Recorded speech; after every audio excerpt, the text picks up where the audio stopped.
ہمارے ان احسانات کو یاد کرو جب ہم نے تم کو قوم فرعون سے نجات بخشی۔ وہ لوگ تم کو بڑا دکھ دیتے تھے، تمہارے بیٹوں کو تو قتل کر ڈالتے تھے اور بیٹیوں کو زندہ رہنے دیتے تھے، اور اس میں تمہارے پروردگار کی طرف سے بڑی سخت آزمائش تھی۔ اور جب ہم نے تمہارے لیے سمندر کو پھاڑ دیا، پھر تم کو تو نجات دی اور فرعون کی قوم کو غرق کر دیا، اور تم دیکھ رہے تھے۔ اور جب ہم نے موسیٰ سے 40 رات کا وعدہ کیا تو تم نے ان کے پیچھے بچڑے کو معبود مقرر کر لیا، اور تم ظلم کر رہے تھے۔ پھر اس کے بعد ہم نے تم کو معاف کر دیا تاکہ تم شکر کرو۔ اور جب ہم نے موسیٰ کو کتاب اور معجزے عنایت کیے تاکہ تم ہدایت حاصل کرو۔ اور جب موسیٰ نے اپنی قوم کے لوگوں سے کہا کہ بھائیو، تم نے بچڑے کو معبود ٹھہرانے میں اپنی جانوں پر ظلم کیا ہے، تو اپنے پیدا کرنے والے کے آگے توبہ کرو، پھر اپنوں کو قتل کرو، تمہارے خالق کے نزدیک تمہارے حق میں یہی بہتر ہے۔ پھر اس نے تمہارا قصور معاف کر دیا،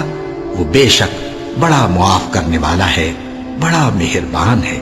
اور جب تم نے موسیٰ سے کہا کہ موسیٰ، جب تک ہم اللہ کو سامنے نہ دیکھ لیں گے تم پر ایمان نہیں لائیں گے، تو تم کو بجلی نے آ گھیرا اور تم دیکھ رہے تھے۔ پھر موت آ جانے کے بعد ہم نے تم کو اثر نو زندہ کر دیا تاکہ احسان مانو۔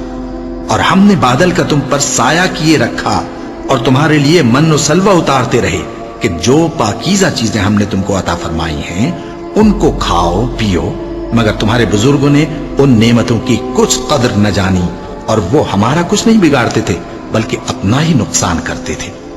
اور جب ہم نے ان سے کہا کہ اس گاؤں میں داخل ہو جاؤ اور اس میں جہاں سے چاہو خوب کھاؤ پیو، اور دیکھنا دروازے میں داخل ہونا سجدہ کرتے ہوئے اور حطوتن کہنا، ہم تمہارے گناہ معاف کر دیں گے اور نیکی کرنے والوں کو اور زیادہ دیں گے، تو جو ظالم تھے انہوں نے اس لفظ کو جس کا ان کو حکم دیا تھا بدل کر اس کی جگہ اور لفظ کہنا شروع کیا، بس ہم نے ان ظالموں پر آسمان سے عذاب نازل کیا کیونکہ نافرمانیاں کیے جاتے تھے۔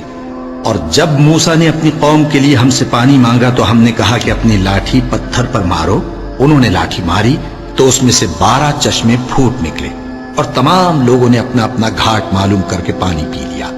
ہم نے حکم دیا کہ اللہ کی عطا فرمائی ہوئی روزی کھاؤ اور پیو، اور زمین میں فساد نہ کرتے پھرنا،